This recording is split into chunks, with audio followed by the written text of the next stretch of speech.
¿cómo están mis amigas, las seguidoras de las redes sociales? ¿Cómo están las chismosas, las cacatúas, las tierrúas, las sin oficio, las que le montan cacho a los maridos, la que se hace la muerta cuando el marido se la está comiendo y se hace la que no respira? ¿Cómo están esas cuerdas de locas y ratas? Pues bien, te habla tu amiga Fátima y ahora soy empresaria. Pues bien, aquí le traigo mi primer comercial. Pues bien, amiga, si no tienes dónde guardar los pellejos del perro, las caraotas del clan, toda la porquería que botan los vecinos por la cuadra, pues bien, Fátima te tiene la solución. Nuevas tazas Tupperware marca Fátima, con su sello de garantía original. Pues sí, es un producto 100% original.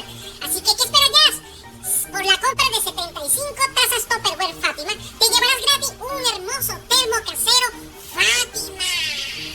Pues sí, amiga, no tragues más mosca. Reclama tu termo Tupperware con tapa roscada y la puta taza roja para que la aproveches todas las mañanas tomando tu café. Hay varias presentaciones, tenemos la Primor, la Mirasol, la Mavesa, la Rendidora, las boletas que son todas transparentes, que se le ve el alma en la estancia, también con sus tapas de repuesto. Y no olvides tu termo de café, marca Fátima.